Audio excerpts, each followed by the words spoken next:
بسم الله الرحمن الرحيم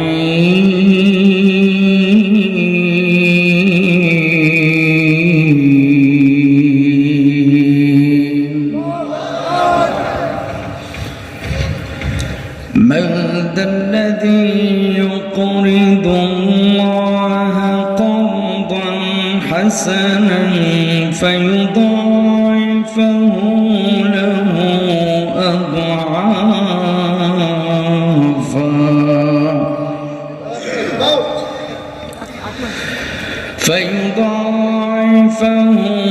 له أضعافا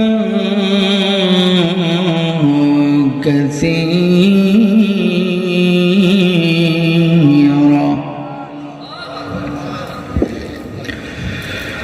والله يقبض ويبسط وإليه ترجعون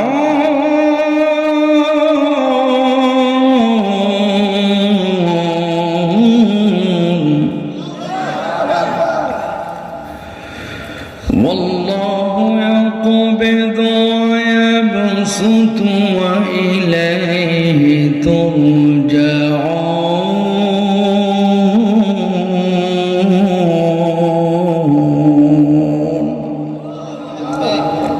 صدق الله العظيم وقال النبي صلى الله عليه وسلم إذا استحلت أمتي خمسا فعليهم الدمار إذا ظهر التلام وشربوا الخمر ولبسوا الحرير واتخذوا القيام واكتفى الرجال بالرجال والنساء بالنساء وقال تعالى في شأن حبيبه إن الله وملائكته يصلون على النبي يا أيها الذين آمنوا صلوا عليه وسلموا تسليما درود إبراهيم সবাই পড়ে اللهم صل على محمد وعلى آل محمد كما صليت على إبراهيم وعلى آل إبراهيم إنك حميد مجيد اللهم بارك على محمد وعلى آل محمد كما باركت على إبراهيم وعلى آل إبراهيم إنك حميد مجيد বাদপুকুরিয়া গ্রামবাসীর উদ্যোগে আজকের এই চতুর্থ বার্ষিকী তাফসীরুল কোরআন মাহফিলে উপস্থিত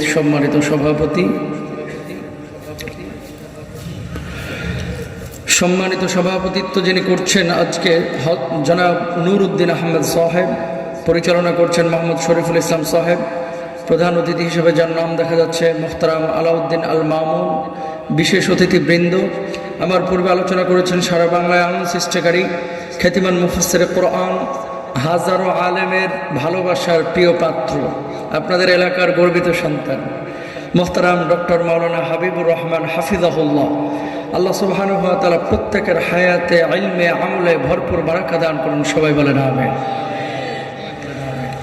সেই সাথে সামনে উপবিষ্ট আমার পিতৃতুল্য মুরব্বানে আযম, সমবয়সী বন্ধুরা, স্নেহের ছোট্ট ভাইরা, সবাইকে আমার আন্তরিক সালাম এবং হৃদয় নিংড়ানো ভালোবাসা।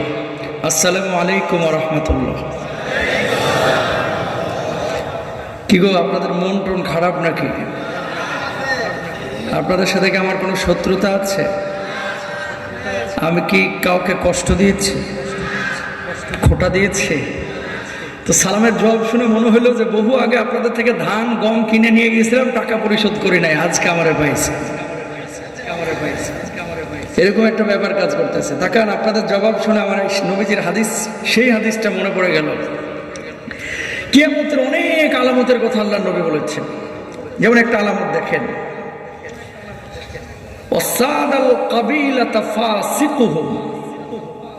সমাজের যারা পাপিষ্ঠ, যারা মিথ্যুক, যারা ফাসিক, এই সমস্ত মানুষগুলো বড় বড় অট্টালিকার মালিক হয়ে যাবে, বড় বড় লিডারে পরিণত হবে।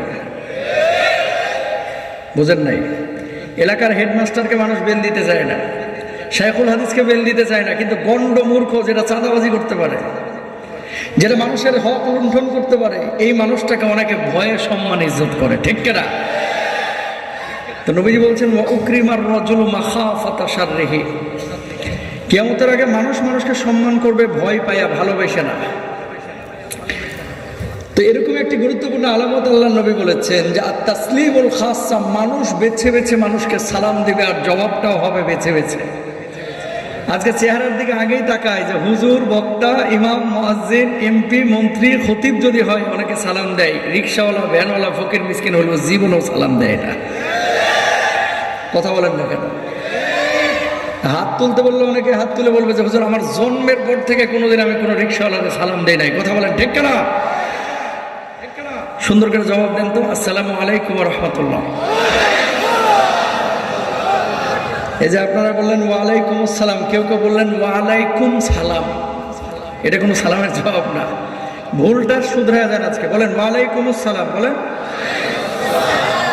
আর সালাম আপনারা অনেকে এভাবে দেন, আসসালামু আলাইকুম, আসসালামু আলাইকুম, আসসালামু আলাইকুম, আছে না নাই? সুন্দর করে শিখে যান শুরুতেই, আসসালামু আলাইকুম বলেন। আর আমরা ভুল করবো না ইনশাআল্লাহ, বলেন। নিয়ে এসেছেন এখানে যিনি, তিনি কে? জোরে বলেন, তিনি কে?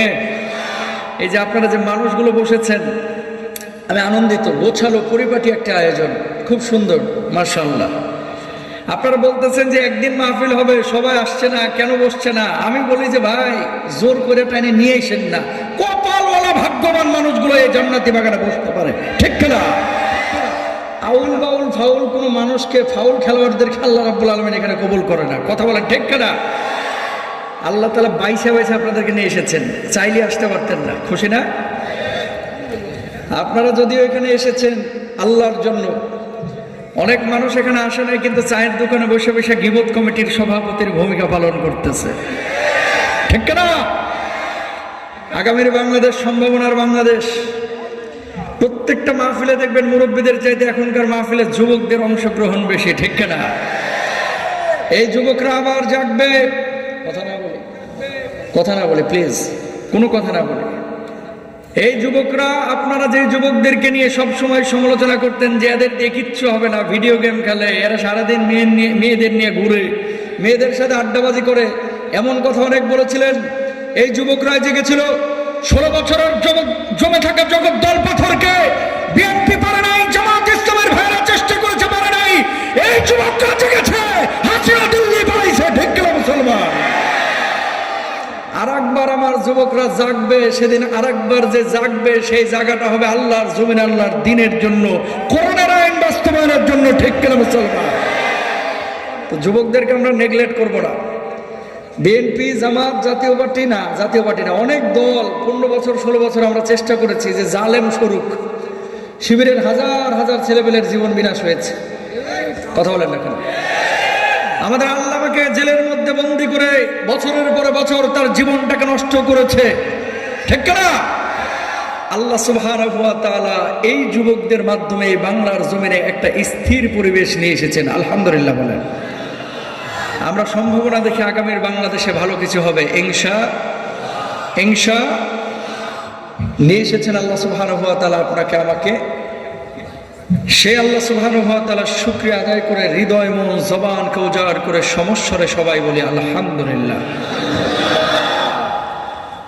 যদিও আপনারা বসেছেন, আসমান থেকে কিছু ফেরেশতা নেমে আপনাদের উপরে রহমের ডানাগুলো বিছিয়ে দিয়েছে। আর আমার আল্লাহ রাব্বুল আলামিন বলছেন, মা ইয়াকুনু ইবাদি ওয়া আমার ফেরেশতারা আরামের ঘুমকে হারাম করে গনগনে শীতের রাত্রে যে মানুষগুলো পঙ্গপালের মতো ছুটে এসেছে, খড়খুঁটার উপরে বসেছে, মাটির উপরে, ময়দানের উপরে বসেছে, কি করে কি বলে, কি করে কি বলে, ফেরেশতারা তখন বলে, আল্লাহ এই মানুষগুলো আপনার কোরআনকে ভালোবেসে, আল্লাহ এই মানুষগুলো আপনার নবীজির সুন্নাহকে ভালোবেসে দুনিয়ার সব কাজকর্ম বর্জন করে আরামের ঘুমকে আরাম করে ল্যাপ কথা কম্বল বর্জন করে এখানে ছুটে এসেছে।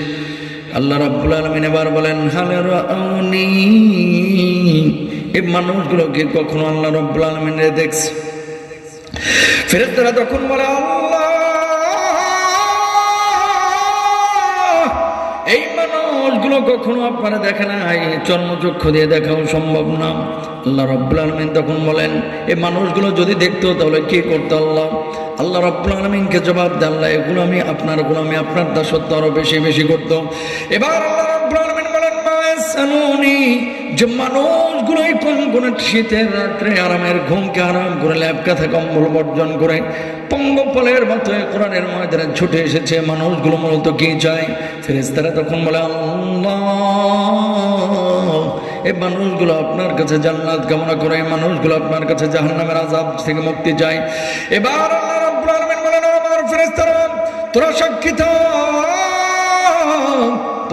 থাক, উশহিদতুকুম গফারতু লাহুম, যে মানুষগুলো দুনিয়ার সব কাজকর্ম বর্জন করে আরামের ঘুমকে হারাম করে পঙ্গপালের মতো এই কোরআনের ময়দানে এসেছে বসেছে, আমি আল্লাহ রাব্বুল আলামিন ওই মানুষগুলোর জীবনের গুনাহ খাতাগুলি মাফ করে দিলাম।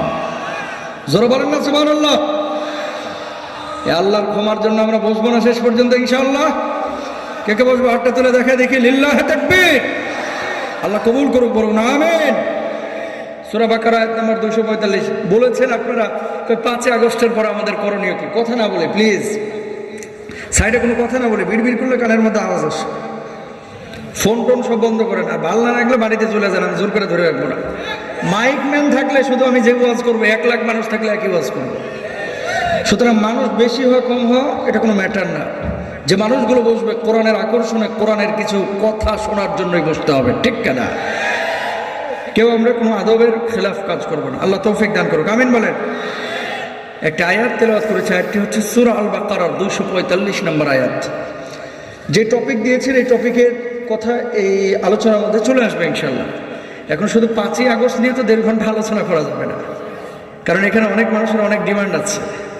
হ্যাঁ, আমাদের মুসলিম বিশ্বের এই বর্তমান সময়ে, অধপতনের এই সময়ে আমাদের এখন করণীয় কি, এই বিষয়গুলো নিয়ে আজকে কথা বলবো আপনাদের টপিকটার সাথে ইনশাআল্লাহ, আমিন বলেন। এখানে একজন মানুষ আমরা হাত তুলে দেখাইতে পারবো না যে হুজুর আমার জীবনে কোনোদিন বিপদ আপদ আসে নাই। একজন মানুষই পারবো? যদি কেউ হাত তুলে বলে যে হুজুর আমার জীবনে কোনো বিপদ নাই, জানতে হবে এটা আবু জাহেলের খালাতো ভাই। কথা বলেন না কেন? কেন বলতেছে? মুমিন যদি আপনি নিজেকে দাবি করেন, সবচেয়ে বেশি বিপদ আপদের মুখোমুখি হবেন পৃথিবীর বুকে। কখনো জেলে যেতে হবে, কখনো ফাঁসির কাষ্টে যেতে হবে, কখনো রোগ বালাইয়ের মুখোমুখি হতে হবে, কখনো জালেমের রোষানলে পড়ে দেশ ছাড়াও হতে পারে, ঠিক কিনা ভাইয়েরা? বিপদে পড়তে হবে। যদি আপনার কাছে প্রশ্ন করা হয় পৃথিবীর বুকে সবচেয়ে বেশি ভালোবেসেছেন কোন মানুষটাকে আল্লাহ তাআলা, আপনি জবাব দেবেন একমাত্র মানুষ হচ্ছে মুহাম্মদুর রাসূলুল্লাহ সাল্লাল্লাহু আলাইহি ওয়াসাল্লাম। তাকে সবচেয়ে বেশি ভালোবেসেছেন। তো সেই নবীকে এত ভালোবাসার পরে আল্লাহ কেন কষ্ট দিলেন? কেন তাইফে রক্তাক্ত করলেন?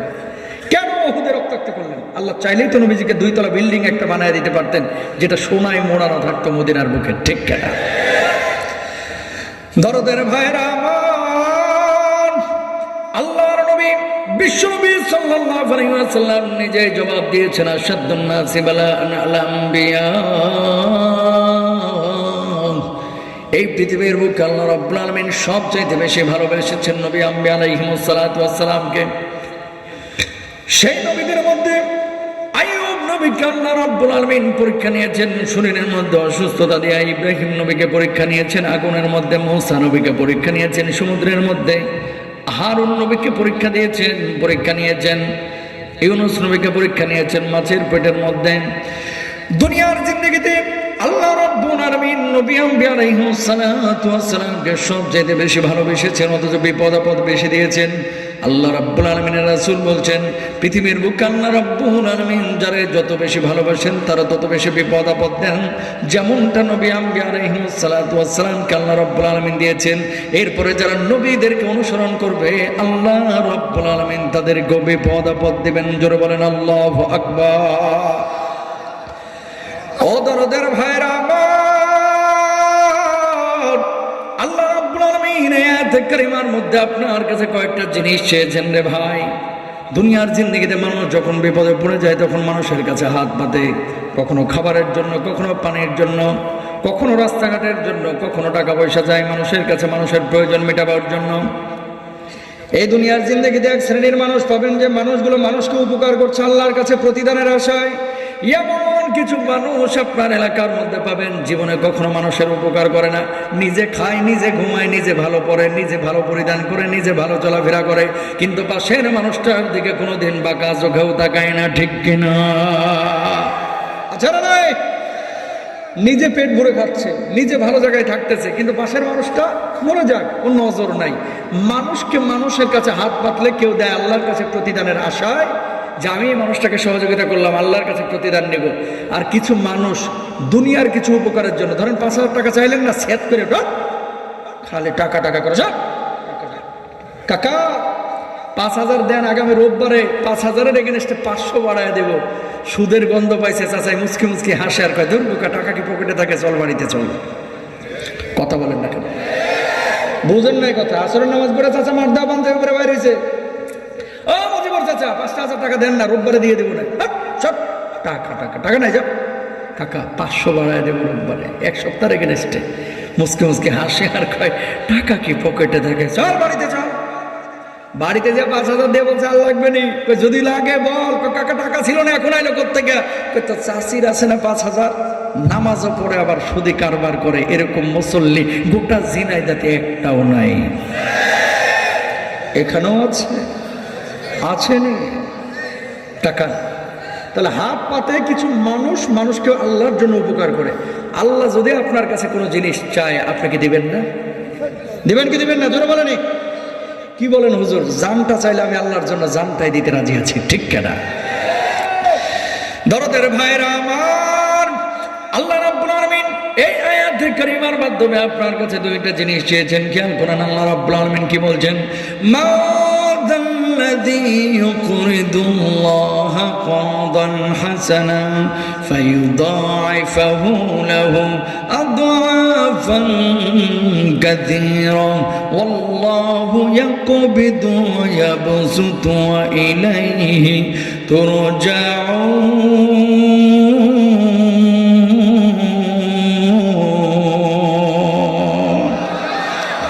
আল্লাহ রাব্বুল আলামিন বললেন, যে ব্যক্তি দুনিয়ার জিন্দেগিতে আল্লাহ রাব্বুল আলামিনকে ঋণ দেবে, আল্লাহ রাব্বুল আলামিন তার জন্য কিয়ামতের ময়দানে 2 গুণ বদলার ব্যবস্থা করবেন, 3 গুণ বদলার ব্যবস্থা করবেন, 4 গুণ বদলার ব্যবস্থা করবেন। সর্বোপরি আল্লাহ রাব্বুল আলামিন ওই মানুষটার জন্য চূড়ান্ত জান্নাতের ফয়সালা করবেন। জোরে বলেন সুবহানাল্লাহ। আয়াতটা যেদিন নাজিল হয়েছে, সাহাবীরা এবার সন্দেহের মধ্যে পড়ে গেলেন, কনফিউশনের মধ্যে পড়ে গেলেন। আসমান বানিয়েছেন আল্লাহ, জমিন বানিয়েছেন আল্লাহ, সব কিছুর মালিক আমার আল্লাহ। সে আল্লাহ কেন মানুষের কাছে ঋণ চাইলো? কিছুই তো বুঝলাম না। ইয়া রাসূলুল্লাহ, ইয়া হাবিবাল্লাহ, আল্লাহ রাব্বুল আলামিন কি ঋণ চেয়েছেন আমাদের কাছে? কর্জা হাসানাতে চাইলেন, কি চাইলেন? কিছুই তো বুঝলাম না। সাহাবীদেরকে আল্লাহর নবী জবাব দিলেন, সাহাবীরা রে, আল্লাহ রাব্বুল আলামিন এই দুনিয়ার জিন্দেগিতে তোমাদের কাছে টাকা চাই নাই, বাড়ি চাই নাই, গাড়ি চাই নাই, সম্পদ চাই নাই। আল্লাহর জন্য যেখানে জানের প্রয়োজন হবে সেখানে জান দিবা, যেখানে মালের প্রয়োজন হবে সেখানে মাল দিবা। আল্লাহ রাব্বুল আলামিন ওই জান আর মালকে ঋণ বুঝিয়েছেন, কর্জে হাসানা বুঝিয়েছেন। জোরে সোরে বলেন সুবহানাল্লাহ। আমার দেশের মধ্যে আল্লাহ রাব্বুল আলামিনের জন্য মসজিদে টাকা দেওয়ার মানুষের অভাব নাই, সিমেন্ট দেওয়ার মানুষের অভাব নাই, মাহফিলে টাকা দেওয়ার মানুষের অভাব নাই।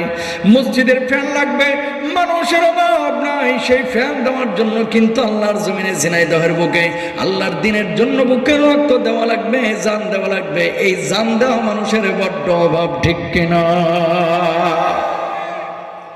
আল্লাহ কি বললেন? জান আর মাল দেওয়া। খুব মনোযোগ দিয়ে কথাটা শুনবেন। আল্লাহর জন্য জান দেওয়া, মাল দেওয়া। মসজিদে 20 বস্তা সিমেন্ট লাগবে, 200 বস্তা সিমেন্ট লাগবে, দেখবেন 1 সপ্তাহের ভিতরে কালেকশন হয়ে যায়। আটকা থাকে না কেন? আপনি টাকা দিলেও মসজিদ চলে, টাকা না দিলেও মসজিদ চলবে। কিন্তু 5ই আগস্টের আগে এই জালেমের সামনে হক কথা কিন্তু সবাই বলতে পারে নাই। আজকে কিন্তু সবাই বলতেছে। কথা বলেন ঠিক না? অনেকে কিন্তু ডরাইছে, ভয় পাইছে যে কি হয় কি হয়। কিন্তু বাংলাদেশের কিছু সৈনিক ছিল বিভিন্ন দলের, এবং কোরআনের সৈনিকরা ছিল অগ্রগামী। ভাই বিশ্বাস করেন, এই মানুষগুলো দেখা যায় সারা বাংলার জমিনের বুকে যখন অত্যাচার, নির্যাতন, নিপীড়ন বেড়েছিল, আগে থেকে এরা জেগেছিল, আন্দোলন করেছে, সংগ্রাম করেছে। আবু সাঈদরা যে বুকটা পেতেছে, শুধুমাত্র দুনিয়ার টাকার জন্য, স্বার্থের জন্য, ক্ষমতার জন্য, উপদেষ্টার জন্য না, বরং বুকটা পেতেছিল শাহাদাতের তামান্না নিয়ে আল্লাহর সামনে জানটাকে দেওয়ার জন্য। ঠিক না? 5 আগস্টের আগে যে সমস্ত ছাত্র ভাইরা বুকটা পেতেছে, এটা দুনিয়ার কোনো লাভের জন্য না।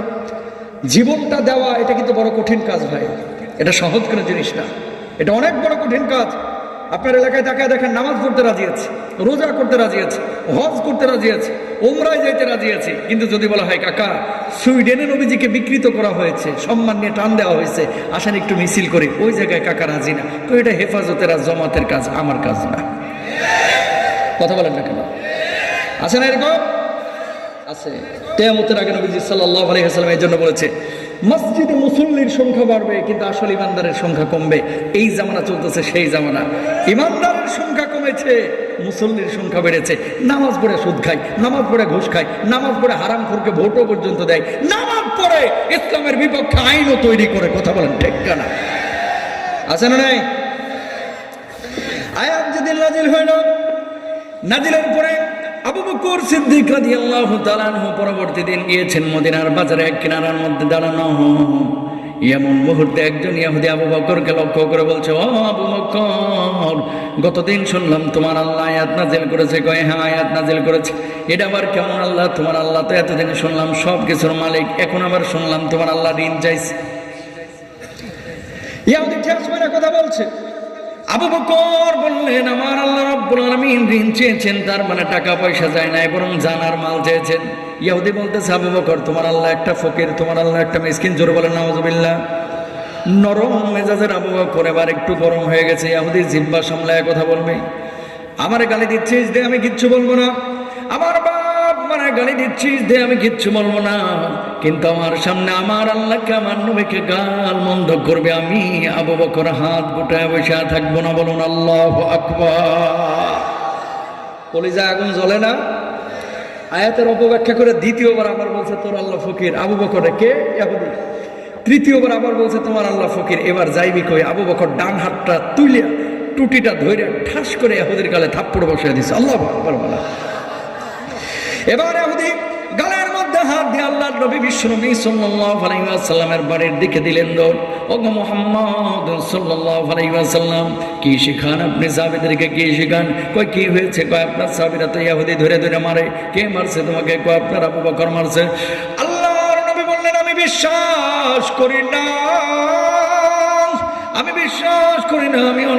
আমি আবু বকরকে অনেক আগে থেকেই চিনি। আমি জানি অন্যায়ভাবে আবু বকর কাউকে মারতে পারে না, অন্যায়ভাবে কাউকে মারতে পারে না। কই ডাকেন আপনার আবু বকর আমার মারছে কিনা।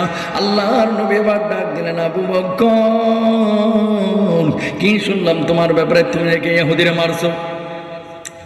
আবু বকর জবাব দিলেন, ইয়া রাসূলুল্লাহ, এই জালেম এমন একটা অন্যায় করেছে যে অন্যায়ের কারণে তারা আমি মারতে বাধ্য হয়েছে। কোন যে কি অন্যায় করেছে? একবার না, দুইবার না, তিনবার আমার আল্লাহ রাব্বুল আলামিনকে ফকির মিসকিন বলে গালি দিয়েছে, এই জন্য আমি তারে মারছি।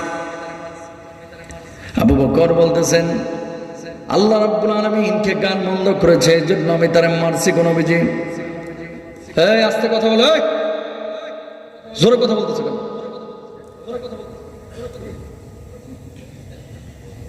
চিন্তা করা যায় আমার চাইতে এর গলার আওয়াজ বেশি। কি রে ভাই?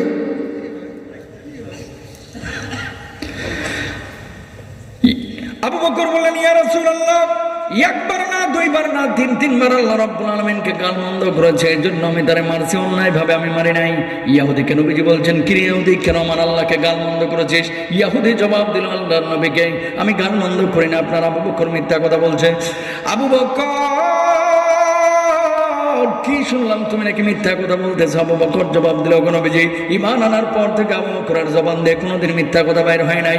ইহুদি মিথ্যা কথা বলছে। নবীজি এবার চিন্তার মধ্যে পড়ে গেলেন, যদি বিচার না করে গোটা মদিনায় ছড়ায় দিবে। মুহাম্মদ সাল্লাল্লাহু আলাইহি ওয়াসাল্লাম নিজ গোত্রের লোক দেখে বিচার করে নাই, ঠিক কিনা? আল্লাহর নবী আবু বকরকে বললেন, আবু বকর, আল্লাহ রাব্বুল আলামিনকে গালমন্দ করেছে, ওই জায়গায় কোনো সাক্ষী ছিল না, কিন্তু কোনো সাক্ষী ছিল এটা দেখেছে। আবু বকর জবাব দিলেন, যে কোনো সাক্ষী ছিল না, শুধু ছিলাম আর দেখেছে আল্লাহ, আমি ছিলাম আর কেউ ছিল না। আল্লাহর নবী চিন্তায় পড়ে গেলেন, কি করবেন? অবশেষে সিদ্ধান্ত দিলেন, আবু বকর কিছু মনে করো না, যেভাবে তুমি থাপ্পড় মেরেছো সেইভাবে একটা থাপ্পড় মেরে দেখ, শোধবোধ হয়ে যাক। আবু বকর জবাব দিলেন, ইয়া রাসূলুল্লাহ, আল্লাহ রাব্বুল আলামিনকে গালমন্দ করেছে, এজন্য আমি তারে থাপ্পড় মেরেছি। এটা যদি আমার অন্যায় হয়ে থাকে, ইহুদি আমারে থাপ্পড় কেন, আমার জীবনটাও যদি নিয়ে চলে যায়, আল্লাহর কসম আবু বকরের কলিজার মধ্যে বিন্দু মাত্র কষ্ট থাকবে না। বলুন আল্লাহু আকবার। নবীজি ডাক দিলেন ইহুদি এদিকায়, যেভাবে আমার আবু বকর তোরে মারছে ওইভাবে একটা থাপ্পড় মেরে দে, শোধবোধ হয়ে যায়। ইহুদি রেডি হচ্ছে, আজকে তোর একদিন কে আমার একদিন মারবে আবু বকর রে। সঙ্গে সঙ্গে আর শাজিমে গ্রিন সিগন্যাল চলে গেছে। বলুন আল্লাহু আকবার। কে আছে আর শাজিমে আছে? কে? আরো জোরে বলেন কে? আল্লাহ রাব্বুল আলামিন জিবরিল আমিনে ডাক দিছে, তাড়াতাড়ি আয়, দেখ দুনিয়ার জিন্দেগিতে আমার হাবিব কি বিচার করছে, দাঁড়িয়ে রয়েছিস কে, যায় বল আমার হাবিবকে ইহুদির হাত যেন আমার আবু বকরের গালটা স্পর্শ না করে।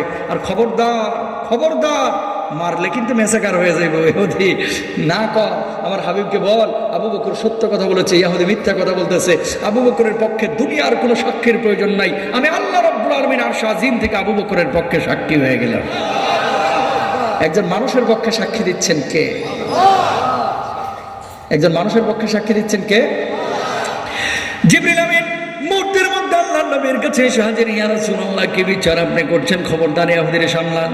আল্লাহ রাব্বুল আলামিন কিন্তু সবকিছু দেখেছেন। ও জিবরিল আমিন, কি হয়েছে গো? আপনি সাক্ষী করছিলেন আল্লাহর জন্য, আল্লাহ রাব্বুল আলামিন আমাকে বলে পাঠিয়েছেন আবু বকরের পক্ষে দুনিয়ার কোনো মানুষের সাক্ষীর প্রয়োজন নাই, আল্লাহ রাব্বুল আলামিন নিজেই সাক্ষী হয়ে গেছেন। এই দেন আয়াত 4 নম্বর পারা 13 নম্বর পৃষ্ঠার শুরুর অংশ। লাকাদ সামিআল্লাহু কাওলাল্লাযীনা ক্বালু ইন্নাল্লাহা ফাকীরুন ওয়া নাহনু আগনিয়া।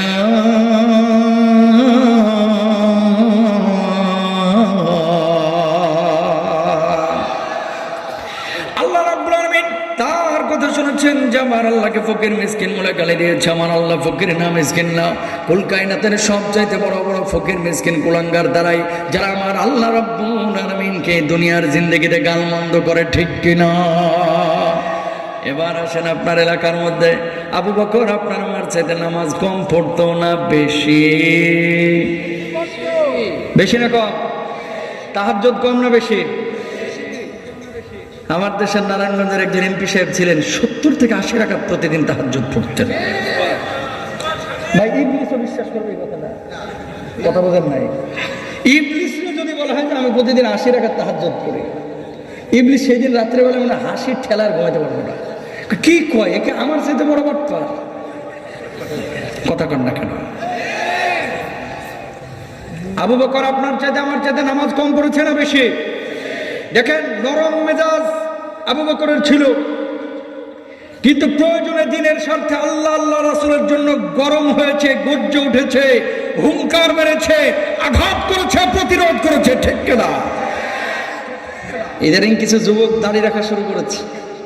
যুবকদের পরিবর্তন হচ্ছে, কিন্তু আগে টাকনুর নিচে কাপড় পরতে, এখন উপরে পরা শুরু করেছে, পাগড়ি পরে, এখন নামাজ পড়ে। মুরব্বীদের চাইতে মুসল্লি যুবকরা এখন বেশি মসজিদে, কথা বলেন ঠিক কিনা? মাহফিলেও যুবকরা বেশি। এই যে পরিবর্তনটা, কিছু চাচার ঘুম হারাম, দাঁড়িয়ে রাখছে, যুবক পরিবর্তন হয়, চায়ের দোকানে বসে বসে চাচা বাঁকা চোখের দিকে তাকায়, আর কি রে জামাত শিবিরে যোগ দিলি কবে? কথা কন না কেন? পরিবর্তন হলো যুবক, আর বলতেছে জামাত শিবিরে যোগ দিলি কবে? মরিয়ম ভাবি আগে বোরকা পড়তো না, এখন বোরকা পরা শুরু করেছে। ঠেস মেরে বলে, কি গো মরিয়ম ভাবি, উমরা টুমরা করে এলে নাকি? কথা কন ঠিক কিনা? কোরআনটা কার কিতাব? সবাই একসাথে কার কিতাব? কোনো সন্দেহ আছে? অথচ এই কোরআনের কিতাবটাকে 16টা বছর 17টা বছর ট্যাবলেট খাওয়ানো হয়েছে যে এই কিতাবে জিহাদের কথা আছে, তার মানে জঙ্গি তৈরি করে। কোরআনকে কেউ যদি জঙ্গিবাদের কিতাব বলে, আল্লাহর কসম করে বলতেছি, বুঝে শুনে বললেও কাফের হয়ে যাবে, ঠিক কিনা? কোরআন কি জঙ্গিবাদের কিতাব? ও মুসলমান, ক্লিয়ার কাট কথা। দাড়িটা বুঝে শুনে আমরা রেখেছি, জুব্বাটা বুঝে শুনে আমরা পড়েছি, টুপিটা বুঝে শুনে ব্যবহার করেছি, কোরআনটাকে বুঝে শুনে কলিজার পাশে জায়গা দিয়েছি। কেউ যদি দাড়ি নিয়ে পরীক্ষা করে, জুব্বা নিয়ে পরীক্ষা করে, টাকরি নিয়ে করে, কোরআন নিয়ে করে, 1000বার জঙ্গি হতে রাজি আছি, তার ফলে জবাব দেবো, আল্লাহ আল্লাহর নবীকে কষ্ট দিতে পারবো না, ঠিক কিনা? যারা এই সমস্ত কথাগুলো বলে যেগুলো জিহাদি কিতাব, জঙ্গির বই, আল্লাহর নামে হলফ করে বলতেছে মুসলমান না, আপনি দাড়িকে কটাক্ষ করলেন মানে আল্লাহ নবীর সুন্নাহকে কটাক্ষ করলেন। কথা বলেন না কেন? কোরআনের হালাকা চলতেছে, 12 জন 14 জন মিলে এসে ঘেরাও দিয়া জিহাদি বৈঠক হয়ে 21 জন জঙ্গি গোপন বৈঠকের সময় আটক। নাউজুবিল্লাহ বলবেন না? দরদের ভাইরা আমার, আল্লাহর নবী বিশ্ব নবী সাল্লাল্লাহু আলাইহি ওয়াসাল্লাম এই জন্য বলেছেন ইউসবিহুল মুমিনা ওয়া ইউমসি কাফিরা। সকালবেলায় থাকবে মুমিন, সন্ধ্যাবেলায় হয়ে যাবে কাফের। হাজার হাজার মুসলমান এই জমিনে আছে যারা নামাজ, রোজা, হজ, যাকাতকে ইসলাম মনে করে। যেই কোরআনুল কারীমের মধ্যে আল্লাহ রাব্বুল আলামিন নামাজ, রোজা, হজ, যাকাতকে ফরজ করেছে, ওই কোরআনুল কারীমে আল্লাহ রাব্বুল আলামিন আল্লাহর জমিনে আল্লাহর আইন বাস্তবায়ন করাকেও ফরজ করেছে। ঠিক কিনা? নামাজ পড়তে রাজি আছি, রোজা করতে রাজি আছি, হজ করতে রাজি আছি, যাকাত দিতে রাজি আছি, কিন্তু আল্লাহর জমিনে আল্লাহর কোরআনের আইন বাস্তবায়ন করতে আমরা রাজি নাই। ও ভাই, দল আপনি কোনটা করেন এটা একান্তই আপনার ব্যক্তিগত ব্যাপার, এটা নিয়ে আমি কোনো কথা বলবো না। পছন্দ অপছন্দ এটা আপনার স্বাধীনতা আছে, কিন্তু আমার কথা হচ্ছে আপনি বিএনপি করেন, আওয়ামী লীগ করেন, জামাত করেন, হেফাজত করেন, আল্লাহর জমিনে আল্লাহর কোরআনের আইন বাস্তবায়নের জন্য যদি ন্যূনতম চিন্তা ফিকির চেষ্টা আপনার না থাকে, উদখুলু ফিস সিলমি কাফা, যেই ইমানের কথা আল্লাহ বলেছে, ইসলামের কথা বলেছে, সেই ইমান, সেই ইসলাম কখনোই আপনি পূর্ণাঙ্গভাবে বাস্তবায়ন করতে পারবেন না। ঠিক কিনা? কলিজার ভাইরা আমার, এই জন্য আল্লাহ রাব্বুল আলামিন কিয়ামতের ময়দানে গোটা মানব সমাজকে 3টা দলে বিভক্ত করে দিবে। জোরে বলেন কয়টা? জোর হলো না, আরো জোরে বলেন কয়টা? পেছনের মানুষ বলেন কয়টা? ও কলিজার ভাই, সেদিন জামাত থাকবে না, জাতীয় পার্টি থাকবে না, হেফাজত থাকবে না, 12 দলীয় জোট থাকবে না, 21 দলীয় জোট থাকবে না। দল থাকবে 3টা। 2টা দল থাকবে ইমানদারদের দল, আর একটা দল থাকবে কাফেরদের দল। তাদের ব্যাপারে আল্লাহ কোরআনুল কারীমে কি বলছে একটু খেয়াল করেন। وكنتم أزواجا ثلاثا فأصحاب الميمنة ما أصحاب الميمنة وأصحاب المشأمة ما أصحاب المشأمة والسابقون السابقون أولئك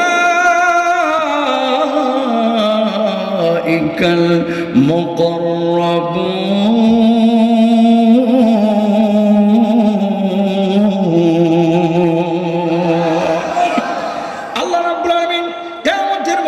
সমস্ত মানুষগুলোকে 3টা দলে বিভক্ত করবেন। 1 নম্বর হচ্ছে ডানপন্থী দল। এই মানুষগুলো কারা? মৃদু হিসাব আল্লাহ রাব্বুল আলামিন কিয়ামতের ময়দানে এদের নেবে। এরা নামাজ পড়েছে, এরা ঈমান এনেছে, এরা সৎ কাজ করেছে, আল্লাহর জমিনে সমস্ত বৈধ কাজগুলো করেছে। এদের কিছু কথা আল্লাহ রাব্বুল আলামিনের রাসূল কিয়ামতের ময়দানে কারা আরশের নিচে বিশেষ ছায়া পাবে হাদিসের মধ্যে বলে দিয়েছেন। 1 নম্বর ইমামুন আদিল, ন্যায়পরায়ণ বিচারক, যে আদালতপূর্ণ বিচার করেছে আল্লাহ রাব্বুল আলামিন, তারা আরশের নিচে বিশেষ ছায়া দেবে। এরাও হবে ডানপন্থী। কিয়ামতের ময়দানে আল্লাহ রাব্বুল আলামিন এই মানুষগুলোকে লক্ষ্য করে বলবে, গোলাম, আমি আল্লাহ রাব্বুল আলামিন তোদের উপরে খুশি আছে রে গোলাম, যা যা যা, জান্নাতের যেই দরজা দিয়ে খুশি সেই দরজা দিয়ে আল্লাহর জান্নাতে চলে যা। আরো আসতে বলেন সুবহানাল্লাহ। না গুনাহ হবে, সুবহানাল্লাহ জোরে কইল, জোরে বলেন না কেন? শুনে, এই জামানায় যদি দাজ্জাল আসতো, আমি প্রায় মাহফিলের কথাটা বলতেছি, বাংলাদেশের মুসলমানদের এই 5 আগস্টের পরে কিছু লোকের যা অবস্থা দেখতেছি, মনে হয় যে এই ডক্টর ইউনূসের ছোট ছেলে। কথা কন না কেন? ভাব সব এরকম যে সব কিছু বুঝেন নাই কথা। যেখানে দোকান ছিল না এখানে দোকান বসাইতেছে, চাঁদাবাজি শুরু করেছে, মানুষের হক মারা শুরু করেছে, নষ্ট করা শুরু করেছে। এরকম লোক আছে না নাই? শুনেন, আপনি দল যেটা করেন একান্ত আপনার ব্যক্তিগত ব্যাপার। সৎ লিডার যদি এলাকার মধ্যে থাকে তাকে অবশ্যই সমর্থন দেবেন। যখন আপনি প্রকাশ্যে জানেন যে এই লিডারটা চাঁদাবাজি করে, এটা মানুষের হক মারে, আপনি তার কাছ থেকে 2টা সিঙ্গাড়া, 1 ঢোক কোক আর 200 টাকা লোভ সামলাইতে পারলেন না, জোহর থেকে নিয়ে মাগরিব পর্যন্ত বলতেছেন আমার নেতার চরিত্র ফুলের মতো পবিত্র। আরে বাবারে বাবা, নামাজ পড়ে না 1 ওয়াক্ত, দাঁড়ায় দাঁড়ায় মুতে। কথা কোন ঠিক না? আপনি সৎ মানুষকে সমর্থন দিলেন না, আপনি একটা ডাকাতকে সমর্থন দিলেন মাত্র 300 টাকার জন্য। 500 টাকার জন্য আপনি মিথ্যা সাক্ষী দিয়ে লোকটাকে ফাঁসির কাছে উঠাইছেন। 5টা লক্ষ টাকার লোভ সামলাইতে পারলেন না। আহা, এই লোভের কারণে আমার আল্লামা দেলোয়ার হোসেন সাইরি সাহেব রহিমাহুল্লাহ এই হুজুরকে 1টা 2টা না প্রায় 12টা বছর কারারুদ্ধ করে রেখেছিল। ঠিক কেনা? কি অপরাধ? একটাই, আল্লাহর জমিনে আল্লাহর কোরআনের আইন বাস্তবায়ন করতে চেয়েছিল। ঠিক কেনা? সারা জীবন যদি কবরের ওয়াজ করতেন তাহলে হয়তো এত কষ্টের সম্মুখীন তারা হতেন না। আমি যে কথাটা বলতে চাচ্ছি, বাংলাদেশে এখনকার যে চিত্র, যদি দাজ্জাল আসতো 80% মানুষ ইমান হারা হয়ে যেত। কেমনে? দুনিয়ার সামান্য কিছু সামানার জন্য, লাভের জন্য মানুষ মিথ্যা সাক্ষী দিচ্ছে, ঘুষ দিয়ে চাকরি নিচ্ছে। ভাই সামনের কাতারে নামাজ পড়ে 16 লাখ টাকা ব্যাংকে জমা রাখছে। তো হুজুর লাইন ঘাট যদি একটা পাওয়া যায় সরকারি চাকরিটার জন্য 16 লাখ 20 লাখ হলেও দিতে রাজি। ওইদিকে ঘুষ দিয়ে চাকরির লাইন করে, এদিকে নামাজ পড়ে হুজুরের কাছে দোয়া চাই, হুজুর একটু দোয়া করেন ছেলেটা চাকরিতে যেন হয়। চাকরি না মাথার উপরে ঠাড়া পড়বে, বদমাইশ। কথা বলেন ঠিক না? এরকম মুসল্লি তো একটা মাই ঝিনাইদহের মধ্যে আছে না? নাই? 1 নাম্বার ইমামুন আদিলুন, ন্যায়পরায়ণ বিচারকের আরশের নিচে ডানপন্থী হিসেবে ছায়া পাবে। সুবহানাল্লাহ কোন না? 2 নাম্বার আল্লাহর নবী বলছেন ওয়াশাবুন নাশা ফি ইবাদাতি রাব্বি, ওই যুবক যে তার যৌবনকালটাকে আল্লাহ রাব্বুল আলামিনের ইবাদত বান্দেগিতে কাটিয়েছে। ও কলিজার ভাই, অধিকাংশ এখানে আপনারা যুবক, মুরব্বীরা অনেক কিছু চাইলে আপনারা পারেন না, কিন্তু যুবকরা যদি চায় তাহলে কিন্তু অনেক কিছু করতে পারে। 5ই আগস্টের আগে আপনারা দেখেছেন পুলিশ এইভাবে কথা বলতেছিল, স্যার একটা মারে গোলে, একটা মরে পাশেরটা লড়ে না। কথা কয় না রে, গুলি একটা মারি একটাই মরে, পাশের দাও সরে না, মানে ভয় পায় না। শুনেন, এই যুবকরা কেন এই কথাটা বলতেছি, যুবকদের ইবাদতের ব্যাপারে এরা চাইলেই জোহরের উজু দিয়ে এসব করতে পারে। এরা চাইলেই, যদি যুবকরা ঝিনাইদহ চায় যে আগামী 1 মাসের মধ্যে গোটা ঝিনাইদহ থেকে মাদক নির্মূল করব, বুড়ারা চাইলে পারবে না, কিন্তু যুবকরা চাইলে রাতারাতি ফিনিশ করে ফেলাইব। কথা বলেন ঠিক না? যুবকরা যদি চায় যৌতুক নিব না, রাতারাতি যৌতুক বন্ধ। যুবকরা যদি বলে যে প্রেম জেনা করবো না, রাতারাতি যুবকদের প্রেম জেনা বন্ধ হয়ে যাবে। যুবক যদি চাই বাংলার জমিনে রাষ্ট্র ক্ষমতায়, আল্লাহওয়ালাদের কাণ্ড বাংলার জমিনে তারাই আসবে ক্ষমতায়। ঠিক কিনা ভাইরা? সুতরাং এখনকার যুবকরা হচ্ছে ভাই সব কিছু তারা নিয়ন্ত্রণ করতে পারে, আল্লাহ তাদেরকে শক্তি সামর্থ্য দিয়েছে। কিন্তু কিছু যুবক আছে তাদের শক্তিটাকে খরচ করে চাঁদাবাজির পিছনে, আর কিছু যুবক আছে শক্তিটাকে খরচ করে ইমানের পিছনে। ঠিক না? কিছু যুবক আল্লাহর জন্য জীবন দেয়, আর কিছু যুবক স্বৈরাচারের জন্য জীবন দেয়। ঠিক না? তাহলে যৌবনের ইবাদতটাকে আল্লাহ রাব্বুল আলামিন বড় দাম দিয়েছে। বাপদেরকে বলবো, আপনাদেরকে শুনেন, যুবকরা মূলত 2টা পাপ বেশি করে, একটা হচ্ছে প্রেমের পাপ, আর একটা হচ্ছে লজ্জা স্থানের হেফাজত। এরা করতে পারে না অনেকে, যৌবনের তাড়নায়। এটা বন্ধ করা খুব ইজি, বাংলাদেশের বুকে এখন খুব কঠিন। কেন? এদেশের মধ্যে যদিও নামধারী মুসলমান আমরা আছি, বিয়েটাকে করে ফেলেছি কঠিন, জেনাটাকে করে ফেলেছি সহজ। অস্বীকার করতে পারবেন? ছেলের বয়স 33 বছর, বাপ বিয়ে দিতে চায় না, কয় নিজের পায়ে দাঁড়াবে কবে? দাঁত পড়ার পরে। কথা কয় না কেন?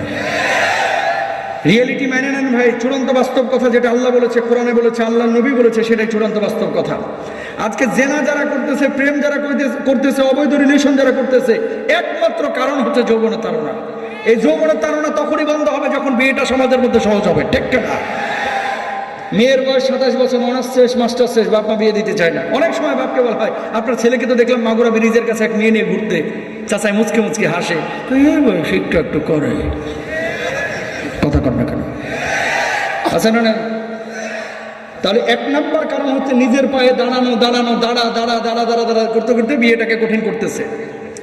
5ই আগস্টে স্বাধীনতা আমরা পেয়েছি, স্বৈরাচারকে আমরা খাদাইতে পারছি, কিন্তু বাড়ির স্বৈরাচারটাকে এখনো নিয়ন্ত্রণ করতে পারি নাই। কথা বলেন ঠিক না? বাড়ির কিছু স্বৈরাচার পাবেন, কিন্তু কেমন? আমি যেটা বলবো সেটাই, অথচ ওটা হারাম কর। কথা বোঝেন নাই?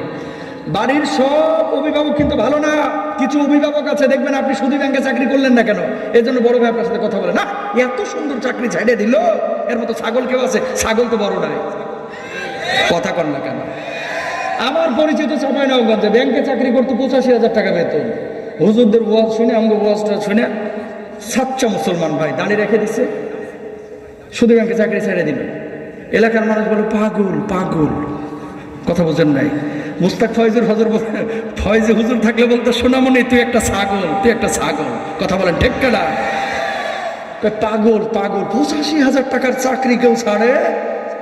এমনি বলতেছে 85,000 টাকার চাকরি হুজুর, এটা কেউ ছাড়ে? আর ওই ব্যক্তি কি বলতেছে?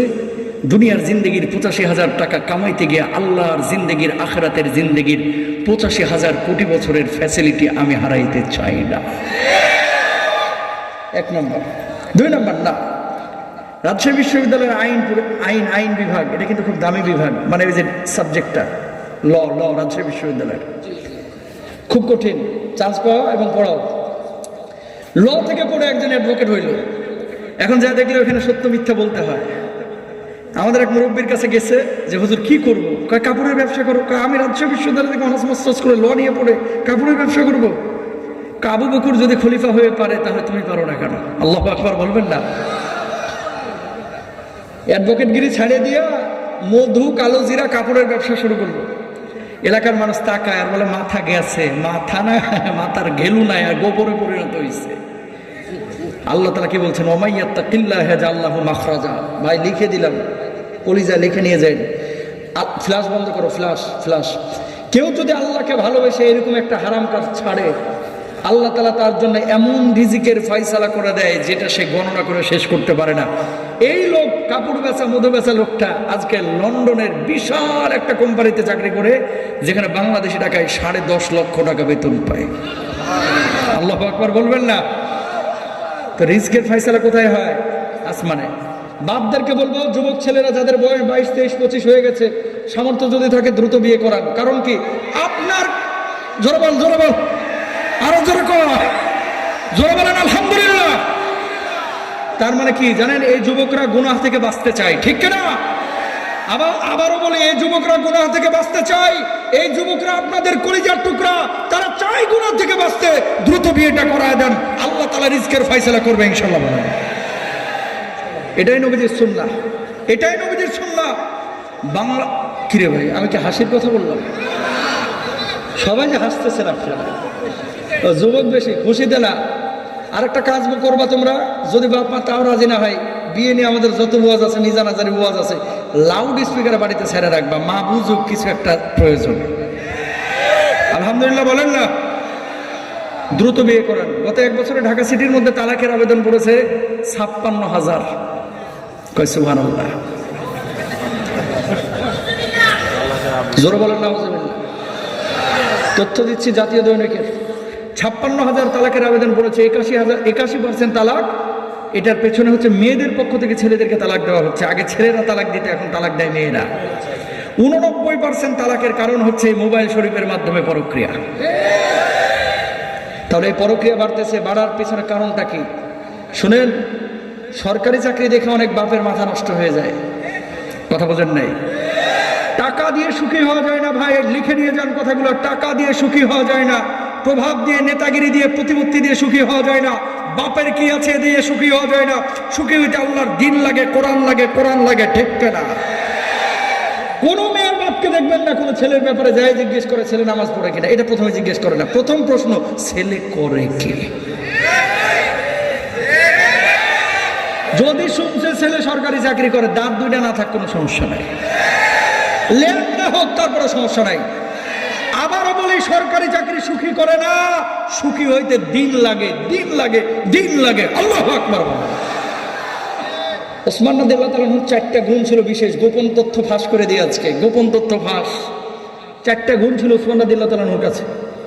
নবীজি 1 মেয়েকে না, 2 মেয়েকে নবীজির তার হাতে তুলে দিয়েছিল। সুবহানাল্লাহ কর না? কয় মেয়েকে? আমার নবীর 2 মেয়ের জামাতা হচ্ছে তিনি একজন। বলবেন হুজুর 2 বোনকে একসাথে বিয়ে করা যায় না? একজন মারা গিয়েছে, আর একজনকে নবীজি তুলে দিয়েছে। সুবহানাল্লাহ কর না?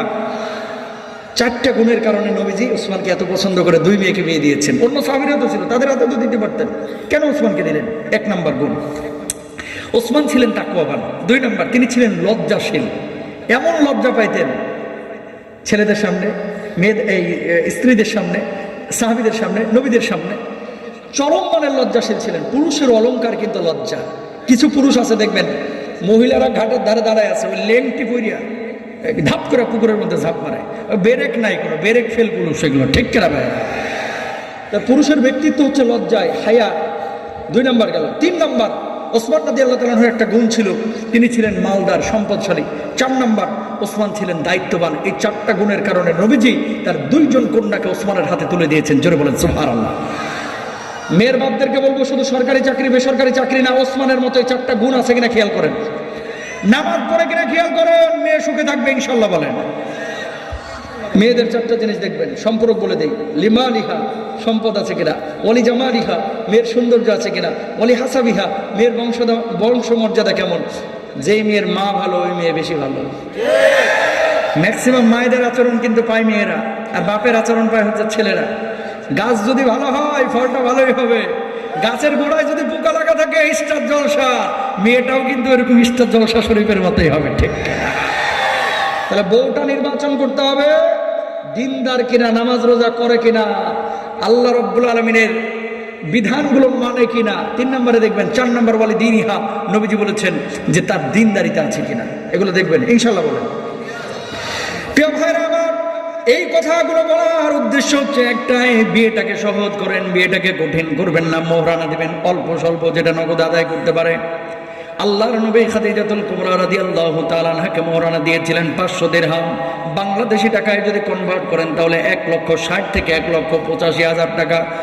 নবীজি খাদিজাতুল কুবরা রাদিয়াল্লাহু তাআলা আনহাকে, মাইমুনা রাদিয়াল্লাহু তাআলা আনহাকে যদি 1,80,000 থেকে 1,85,000 টাকার মধ্যে মোহরানা দিতে পারেন, তাহলে আপনি আমি কেন 11 লক্ষ 12 লক্ষ টাকা মোহরানা ধরতেছি?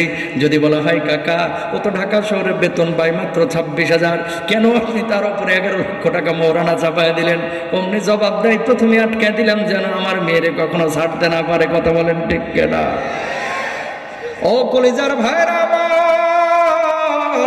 আল্লাহর নবী যা বলেছেন সেগুলোর মধ্যে কল্যাণ আছে, কামিয়াবি আছে। কোনো যুবক আপনারা কখনো যৌতুক আশা করবেন না শ্বশুর বাড়ি থেকে, আবার কখনো আরেকজন যুবকের উপরে অন্যায়ভাবে মোহরানা এইভাবে চাপাইয়া দিবেন না। সামর্থ্য অনুযায়ী যা আছে সেটা যদি আপনারা মেনে নেন, নগদে আদায় করেন, ওই পরিবারের মধ্যে বারাকা আসবে। নারীর পেট থেকে যে বাচ্চা আসবে সেই বাচ্চাটাও আল্লামা মিজানুর রহমান হইতে পারে, ঠিক কিনা? মেয়েদের পেটটা কিন্তু অনেক বড় দামি জিনিস। এই পেট থেকে আল্লামা সাইদি বের হয়, এ পেট থেকে আহমদ শফি বের হয়, এ পেট থেকে মামুনুল হক বাইর হয়, এ পেট থেকে মিজানুর রহমান আজহারী বাইর হয়, ঠিক কিনা? সুতরাং এই পেটটাকে যদি পবিত্র রাখতে পারেন তাহলে এই পেট থেকে ভালো বাচ্চা পয়দা হবে।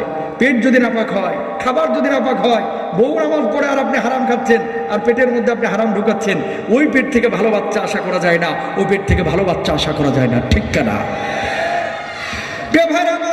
3 নম্বর, আল্লাহর নবী সাল্লাল্লাহু আলাইহি ওয়াসাল্লাম বললেন, ডানপন্থী দলের মধ্যে কারা থাকবে? যাদেরকে আল্লাহ রাব্বুল আলামিন আরশের নিচে বিশেষ ছায়া দিবেন। ওয়া রাজুলুন কলবুহু মুআল্লাকুন ফিল মাসাজিদ।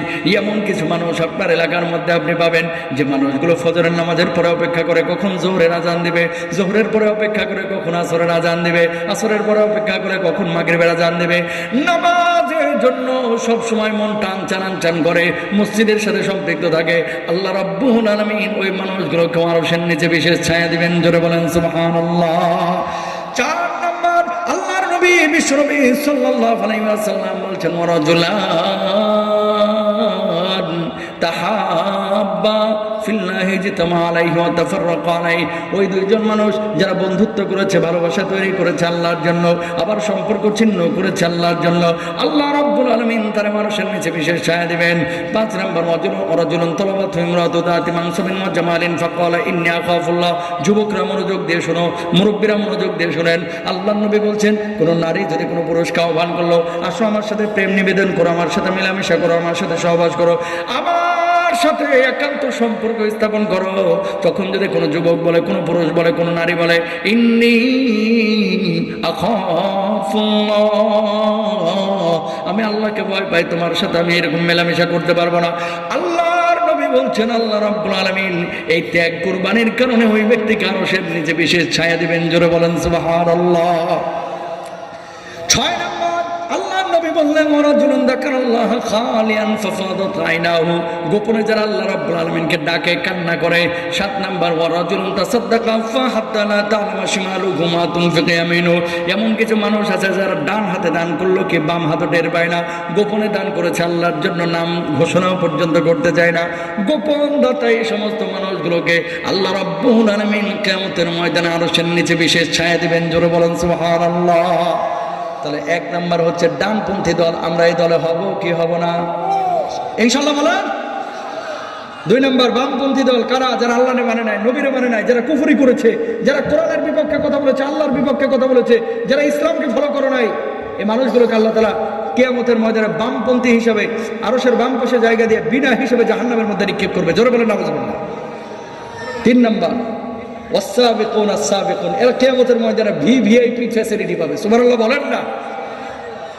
এদের হিসাব হবে না, এদেরকে আল্লাহ রাব্বুল আলামিন নিকটে জায়গা দেবেন।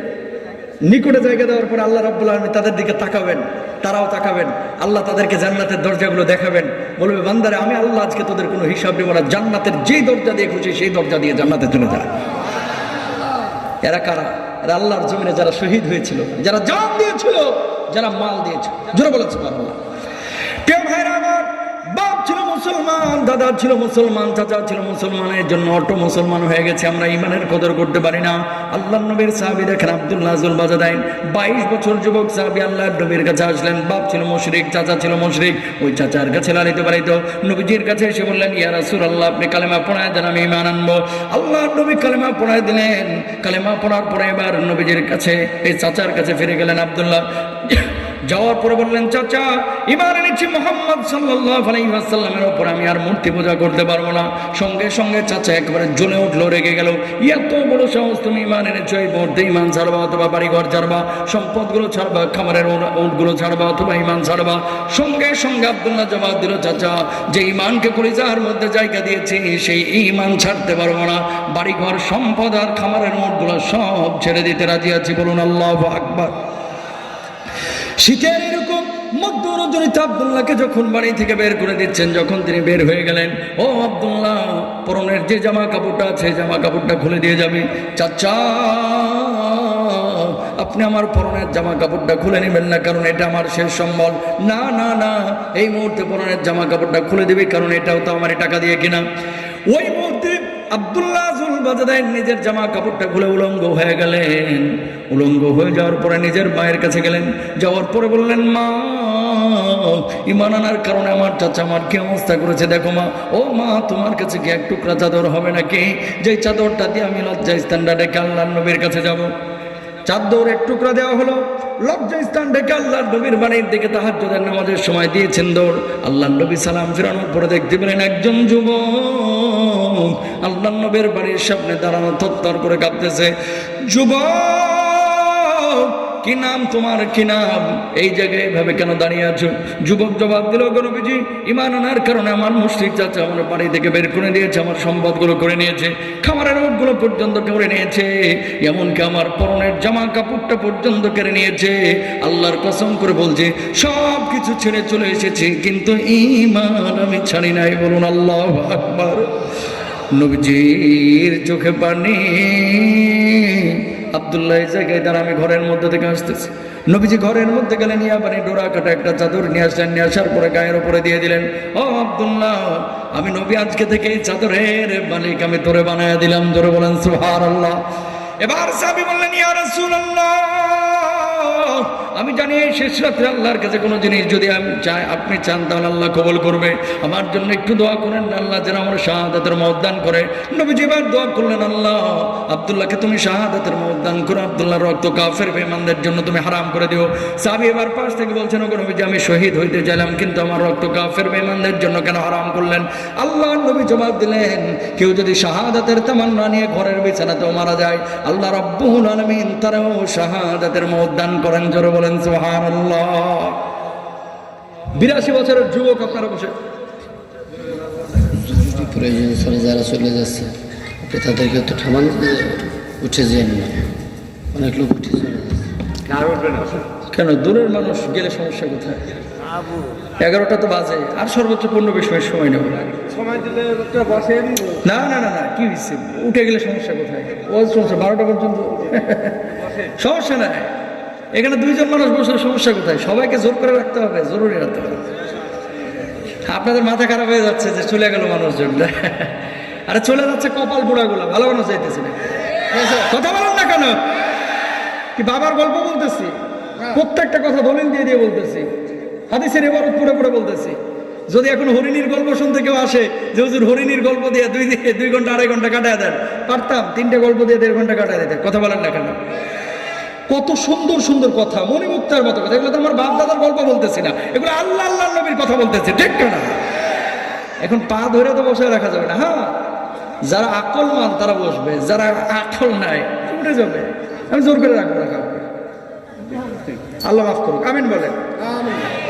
শুনেন, মাহফিল যখন করবেন একটা থিম বলে দিই আপনাদেরকে। 10 লাখ মানুষ আসলে কি আর 10 জন আসলে কি, যদি ইখলাস থাকে একটা মানুষ হেদায়েত দিতে হয়। আলহামদুলিল্লাহ বলেন না কেন? এত সুন্দর একটা আয়োজন আপনাদের প্রতিদিন আপনারা পাবেন। আর এমন তো না যে মানুষ সব উঠে গেছে গা, এরকম না। হ্যাঁ, কিছু মানুষ আমি জানি হুন্ডা নিয়ে আইছে, ভ্যান নিয়ে আইছে, এরা ভয় পায় যে 11:30 বেজে গেলে যাবো কিভাবে, ডাকাত ডুকাত ধরলে আবার। এগুলো বুঝি তো, যাই হোক, এগুলো নিয়ে আমরা এত পেরেশান হবো না। আল্লাহ তৌফিক দান করুক, আমিন বলেন। আর কেউ উঠবো না, আমাকে আর সময় দেন। 11:30 পরে 1 মিনিট আমি কথা বলবো না, ফজরের নামাজ আছে। তাকান তো, এই যে নবী সাল্লাল্লাহু আলাইহি ওয়াসাল্লামের এই সাহাবী উলঙ্গ অবস্থায় নবীজির কাছে গিয়ে বলছে, ইয়া রাসূলুল্লাহ, সব ছেড়েছে কিন্তু ইমান ছাড়ে নাই। নবীজি বলতেছে এখানে দাঁড়া। ঘরের মধ্যে থেকে নবীজি একটা চাদর নিয়ে এসে গায়ের উপরে দিয়ে বলতেছে, আব্দুল্লাহ রে, এই চাদরের মালিক আমি তোরে বানায় দিলাম। সাহাবী কাঁদতেছে, আল্লাহ নবী একটু দোয়া করেন না আমার জন্য আল্লাহর কাছে, আল্লাহ যেন আমার শাহাদাতের মওত দান করে। নবীজি দোয়া করলো, শাহাদাতের মওত দিও আল্লাহ, এর রক্ত হারাম করে দিও কাফের বেঈমানদের জন্য। সাহাবী বলছে, ইয়া রাসূলুল্লাহ, শহীদ হইতে চাইলাম, আমার রক্ত কাফের বেঈমানদের জন্য হারাম করলেন কেন? কিছুই তো বুঝলাম না। আল্লাহর নবী জবাব দিলেন, সাহাবী রে, শাহাদাতের তামান্না নিয়ে ঘরের বিছানাতেও কেউ যদি মারা যায়, আল্লাহ তাআলা তারও শহীদ মৃত্যু দান করেন। সুবহানাল্লাহ। কয়েকদিন পরে তাবুকের যুদ্ধের ডাক পড়ছে, সব সাহাবীর সাথে তিনিও গিয়েছেন। হঠাৎ জ্বরে আক্রান্ত হয়ে মারা গেলেন। মাগরিবের নামাজের পর আবু বকর তার লাশ ধোয়াচ্ছেন। নবীজি তখনও জানেন না আব্দুল্লাহ মারা গিয়েছে। তাবুর পাশ দিয়ে হেঁটে যায়, আবু বকর, কার লাশ গোসল দিচ্ছে গো? ইয়া রাসূলুল্লাহ, আপনার কলিজার টুকরা আব্দুল্লাহ দুনিয়া থেকে বিদায় নিয়ে চলে গেছে। নবীজি ফুপিয়ে ফুপিয়ে কাঁদতেছেন, চোখ দিয়ে টপ টপ টপ টপ করে পানি পড়তেছে, মনটা খারাপ হয়ে গেল। নবীজি মাথা উঠিয়ে বলতেছে, আবু বকর, লাশ গোসল দিচ্ছ ভালো কথা, খবরদার তার জানাজার নামাজ কেউ পড়াইবা না, কেউ পড়াইবা না। ওগো নবীজি, এমন কথা তো কোনো সাহাবীর ব্যাপারে আপনি বলেন নাই। আল্লাহর নবী বলতেছে, আমার আব্দুল্লাহর জানাজার নামাজের ইমামতে আমি নবী নিজে করব। জোরে বলেন না সুবহানাল্লাহ। নবীজি জানাজার নামাজ পড়াইলো। সব সাহাবীরা দৌড় দিয়েছে কবরে নামার জন্য, বলছে একজনও নামবা। নবীজি কবরের পাশে দাঁড়ায় লাশটাকে নবীজি নিজে নামলেন। আবু বকরের পাশে নামো, ওমরের পাশে নামো। কবরে একটা পৃথিবীর শ্রেষ্ঠ 3 জন মানুষ সেই কবরে দাঁড়ানো। নবীজি বলছেন, লাশটা আমার হাতে দাও। লাশটা নিয়ে নবীজি আকাশের দিকে তুলে বলছে, আল্লাহ, আমি আব্দুল্লাহর উপরে খুশি আছি। ও আল্লাহ, তুমি আব্দুল্লাহর উপরে খুশি হয়ে যাও। সুবহানাল্লাহ বলেন না।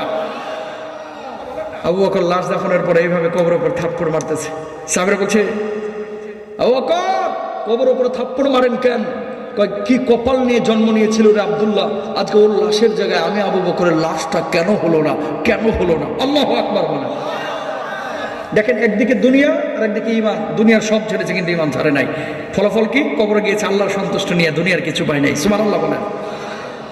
নবীজি মক্কা থেকে মদিনায় হিজরত করে যখন আসলো, 2টা পিচ্চি আইছে নবীজির কাছে। অনেক সময় মুরব্বী দেখলে এলাকায় অচেনা মুরব্বী পিচ্ছি পোলা বলে এসে সালাম দিয়ে বলে, দাদা আইসেন কোথ থেকে? কথা বলেন ঠিক কেনা? তো একটা পিচ্ছি হচ্ছে 8 বছরের, একটা হচ্ছে 10 বছরের। নবীজি মদিনা থেকে হিজরত করে, মক্কা থেকে হিজরত করে মদিনায় আসছে। সবাই মুসাফা করতেছে, সালাম কালাম দিতেছে, বক্তাদেরকে যেরকম দেয়। পিচ্ছি 2টা দূর থেকে ফলো করছে। সবাই যখন বাইরে হয়ে গেছে, নবীজির পাশে যে বলতেছে, কি গো, আপনি কোত্থেকে আইছেন? আল্লাহ নবীকে জিজ্ঞেস করছে, আপনার নাম কি? আমার নাম মুহাম্মদ। কোত্থেকে আসছেন? মক্কা থেকে। সাল্লাল্লাহু আলাইহি ওয়াসাল্লাম। আপনি আপনার এলাকা থেকে কেন আসলেন? সবাই আপনাকে সম্মান ইজ্জত করতেছে, ভাল লাগতেছে। আমার এলাকার মানুষ আমাকে তাড়িয়ে দিয়েছে। কেন? সত্য প্রচার করেছে এই জন্য। কে আপনাকে তাড়িয়ে দিয়েছে? জালেমরা তাড়িয়ে দিয়েছে। কে বেশি জুলুম করেছে? আবু জেহেল। 2 ভাই বাহির হয়ে গেছে, একটা আর একটা চোখের দিকে তাকায়, ভাই রে, কোনোদিন যদি আবু জেহেল্লারে পাইছি, সেদিন আবু জেহেল্লার একদিনকে আমাকে একদিন। আল্লাহু আকবার বলেন না। বয়সটা একটার হচ্ছে 10 বছর, আর একটা কয় বছর? মাত্র 8 বছর। তাকান। নবী সাল্লাল্লাহু আলাইহি সাল্লাম কয়েকদিন পরে বদরের যুদ্ধে সাহাবীদেরকে ডাক দিলেন যে যার যা আছে সব নিয়ে এসে হাজির হও, জিহাদে যাইতে হবে। ইসলাম থাকবে নাকি ইসলাম শেষ হয়ে যাবে? আজকে সিদ্ধান্ত হয়ে যাবে। বুড়া তোরা, ল্যাংড়া, কানা, বৌবা, বয়রা যা আছে সব এসে হাজির। অসুস্থ টসুস্থ সব এসে হাজির। সবাইকে কি যুদ্ধে নেওয়া যাবে? না। নবীজি 313 জনকে সেদিন সিলেক্ট করেছিলেন। এর মধ্যে এই 2টা বাচ্চা, ওই যে 10 বছর আর 8 বছরের মাজ এবং মাজ, বাড়িতে যায় দেখেন মা কাঁদতেছে। আম্মা, কান্দেন কেন? তোর বাপটা জীবিত থাকলে আজকে সাহাবীদের সাথে তারাও বদরের যুদ্ধে যাইতে পারতো। আম্মা যদি অনুমতি দেন। বাপ তো নাই, আমরা দুই ভাই জিহাদে যাইতে চাই। মা চোখের পানি মুছলেন, বললেন এখন মনে হচ্ছে তোদেরকে পেটে ধরে আমার পেটটা সার্থক হয়েছে, আমি সার্থক হয়েছি, যা আল্লাহর নবীর সঙ্গে জিহাদে চলে যা। বয়স মাত্র 8 বছর আর 10 বছর। যাওয়ার পরে নবী সাল্লাল্লাহু আলাইহি ওয়াসাল্লাম সিরিয়ালে দাঁড় করাইছে সবাই রে। বড় ভাই ছোটটারে বলতেছে পেছনে দাঁড়াও, সামনে আইসো না, আমি সামনে যাই। কেন? আমিও যদি বাদ পড়ে যাই, তুইও যদি বাদ পড়ে যাস, মারও মন খারাপ হবে। আমি সামনে যে একটু কৌশল অবলম্বন করে দাঁড়াই, দুই পায়ের আঙ্গুলের উপর ভর করে একটু উঁচু হয়ে লম্বা হয়ে দাঁড়ানোর চেষ্টা করছে। নবীজি চেহারার দিকে তাকায়, পায়ের দিকে তাকায়, কি যুদ্ধে ছোট বাচ্চা নেওয়া যাবে না, বাড়িতে চলে যাও, মায়ের খেদমত করো। আল্লাহ নবী বাড়িতে তো বাপ নাই, কে আসবে জিহাদের ময়দানে? এই জন্য আমরা দুই ভাই এসেছি। আল্লাহ নবী বলছে মায়ের খেদমত করো, জিহাদের সওয়াব পাবে। আল্লাহ নবীকে বলতেছে আল্লাহ নবী কোন মায়ের? তোমার মায়ের। আমার মাই তো জিহাদের জন্য পারমিশন দিয়েছে। আল্লাহু আকবার। নবীজি বলছে কবুল, যা ডানে যা, জিহাদি গ্রুপের সাথে দাঁড়া। সুবহানাল্লাহ কোন না? 3-4 জন পরে এবার ছোটটা আইছে 8 বছরের। কি তুমি কই যাবা? আল্লাহ নবী জিহাদে যাওয়ার জন্য আইছি, মায়ের কাছ থেকে অনুমতি নিয়ে। আবেগের জায়গাটা বাড়ি যাও, জিহাদের ময়দানে তুমি ছোট মানুষ কি করবা? আল্লাহ নবী বড়টার অনুমতি দিলেন, যে বড়টাকে অনুমতি দিছি, ওরে আমার ভালো লাগছে এই লাগে দিছি। তো ও তো আমার চাইতে শক্তি কম, ওর লাগান, যদি না পারে আমারে নিয়েন না। সুবহানাল্লাহ কোন না? নবীজি বলছে কি কি লাগাবো তোমার, কি কি করতে হবে? কুস্তিতে লাগান, যেটা পারবে এটারে নিবেন। ঠিক আছে, বড়টার এদিকে ডাকছে, এদিকে আসো, দাঁড়াও, কুস্তিতে যে পারবে তারা নিব। ছোটরা তো জীবনও পারবে না। ঘাড়ের উপরে হাত দিয়ে কানে কানে বলতেছে ভাই রে, জীবনও তো তোর লোকে পারতাম না, ধাক্কা মারবো, ঠাস করে পড়ে যাবি, যাতা দিব, ভাবসাব নেবি যে আমার গায়ে হ্যাপি শক্তি। আল্লাহু আকবার বলেন না? দিছে ধাক্কা, ঠাস করে পড়ে গেছে, যাইতে ধরছে। আল্লাহ নবীর চেহারার দিকে তাকে বলছে ইয়া রাসূলুল্লাহ, সিদ্ধান্ত আপনার, নিবেন কি নিবেন না? আল্লাহ নবী বলছে যা, দুইজনই কবুল। আল্লাহু আকবার বলেন না? আমাদের দেশের মানুষ হইলে পালাই তো চিপা চাপা, যে কেমনে জিহাদ থেকে পালানো যায়, মিছিল থেকে পালানো যায়। আর এরা কৌশল অবলম্বন করে যুদ্ধে যাইতে যাচ্ছে। সুবহানাল্লাহ কোন? 313 জন সহ জিহাদের ময়দানে গিয়েছে, কাফেরদের সাথে লড়াই করছে সমস্ত সাহাবীরা। সংক্ষেপেই বলতেছে আর কি, ছোট দুইটা, ওই যে দুই ভাই ছোট তরবারি নিয়ে ঘুরতেছে খালি। কতক্ষণ পরে আব্দুর রহমান ইবনে আউফে পাইছে, চাচা কি হইছে? কয় আবু জাহিল্লা কোনটা? জিহাদের ময়দানে আমরা তো মদিনার মানুষ, আবু জাহেল চিনি না, আপনি তো চিনেন মক্কার মানুষ, কোনটা আবু জাহেল? সবাই খুচরা কাফের মারতেছে, আর এরা প্রথমে টার্গেট নিয়েছে নোট নোট ছক্কা, আবু জাহেল না, ঠিক না? ও যে পাহাড়ের উপরে তর্জন গর্জন দিচ্ছে, ওটাই আবু জাহেল। দুই ভাই ভাই চল দেখি কিছু করা যায় কি। তো সেনা প্রধানের আশপাশে সিকিউরিটি গার্ড আছে না নাই?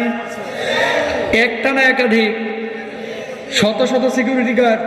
কল্পনাও করে নাই যে নবীজির দুইটা সৈনিকই ছোট, কেমনে পায়ের ফাঁক ফোকর দিয়ে ঢুকে গেছে।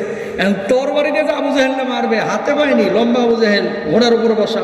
ছোট ভাই বড়টারে বলে যে ভাই ওপরে না মেরে ঘোড়ার পা দুইটা কাইটা দাও, পরেরটা পরে হবে। দিল কোপ, ঘোড়ার পা কেটে আবু জাহেল নিচে পড়ছে। আব্দুল্লাহ ইবনে মাসউদ কপাল ধরে তরবারি দিয়ে গলার উপরে আঘাত করে দেহ থেকে গলাটাকে আলাদা করে ফেলেছে। বলুন আল্লাহ।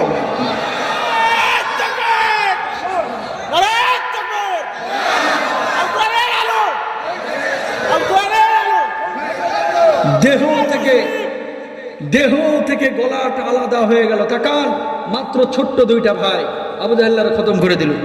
এবার ভাইয়ের হাতের উপরে দিয়েছে কোপ, এ হাত কাইটা পড়ে যাইতেছে, কিন্তু চামড়ার সাথে ঢুকে গেছে, মানে ঝুলে গেছে।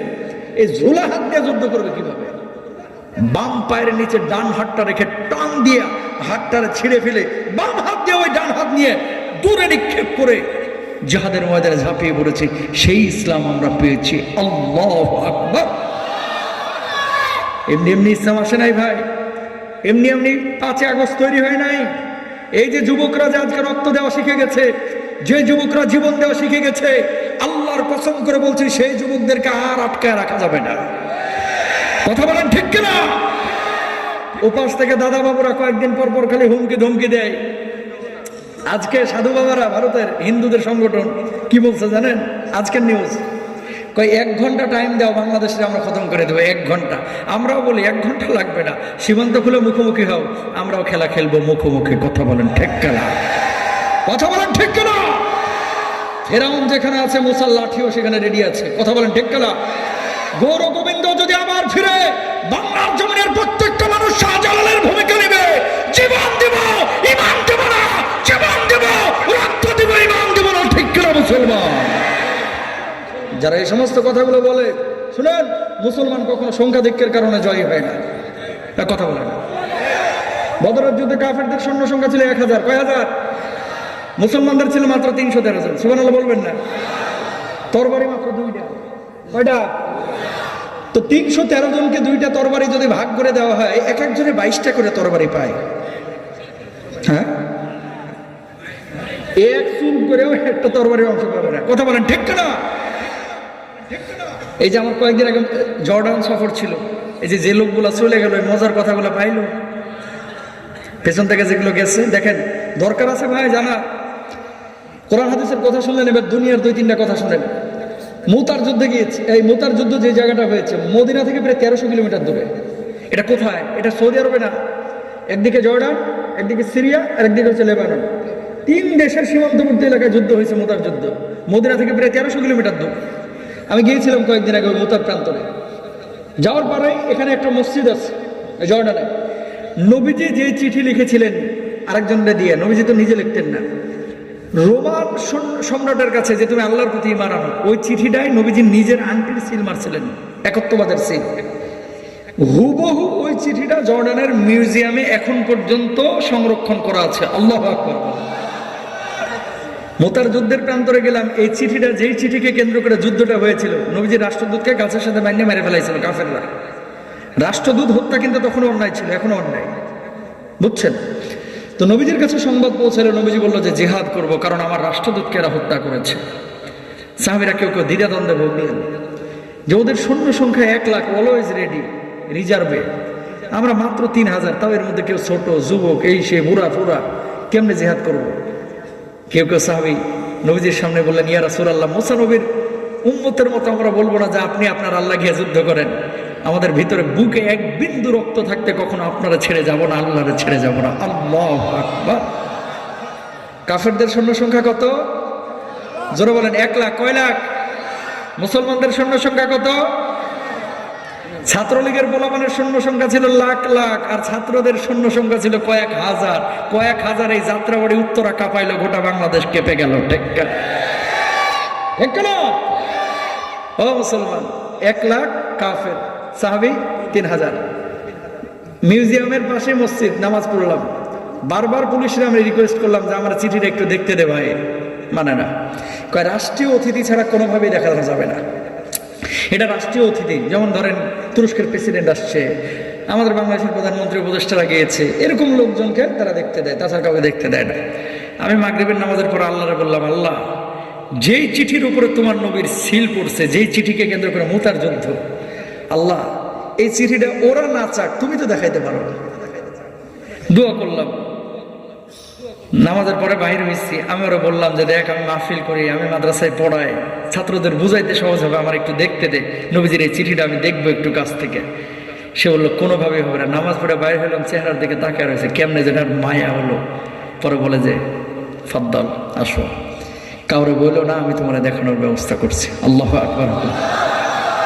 10-11টা দরজা খুললো, মিউজিয়ামের মধ্যে নিল। নেওয়ার পরে রাসূলুল্লাহ সাল্লাল্লাহু আলাইহি ওয়াসাল্লামের সেই চিঠি, যেই চিঠিকে কেন্দ্র করে মুতার যুদ্ধ সংঘটিত হয়েছিল, ওই চিঠি আজ পর্যন্ত জর্ডান সরকার এখন পর্যন্ত সংরক্ষণ করে রেখেছে। জোরে বলেন সুবহানাল্লাহ।